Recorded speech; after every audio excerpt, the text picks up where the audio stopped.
இன்றைக்கி இந்த பச்சை மிளகாய் வச்சு மிளகு பச்சடி வைக்க போகிறேன். பச்சை மிளகாயை இந்த மாதிரி ரெண்டாக கீறி அதில் உள்ள வித்தெல்லாம் எடுத்து வெறும் பச்சை மிளகு மட்டும்தான் இருக்குது. உருவாப்பொடி, காயப்பொடி, கடுகு, மஞ்சத்தூள், புளியும் கலக்கி இறுத்து வச்சுருக்கேன். கடாயில் 2 டேபிள் ஸ்பூன் எண்ணெய் ஊற்றிருக்கேன். அதில் கடுகு, உலுவாப்பொடி, காயத்தூள்,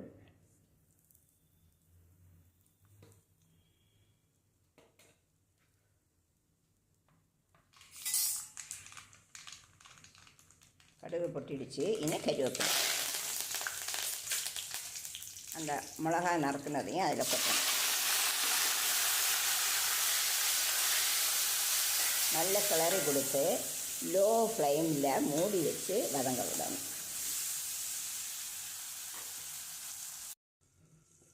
வதங்கி இருக்கும். அதில் கொஞ்சம் மஞ்சத்தூள் போட்டு இந்த புளி கரைசலையும் அதில் ஊற்றணும்.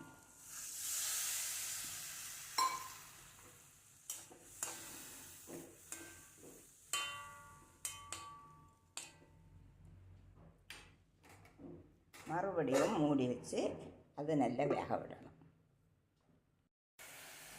நல்லா கொதிச்சிடுச்சு, மிளகு வெந்தாச்சு. அப்புறமா இந்த கார்ன்ஃப்ளவர் மாவு அதை 2 ஸ்பூன் எடுத்து கலக்கி வச்சுருக்கேன். அதையும் அதில் ஊற்றணும். ஒரு சின்ன பீஸ் சர்க்கரை வெல்லம் அதையும் அதில் போடணும். போட்டு நல்லா கிளறி கொடுக்கணும். கொஞ்சம் தண்ணியும் ஊற்றணும்.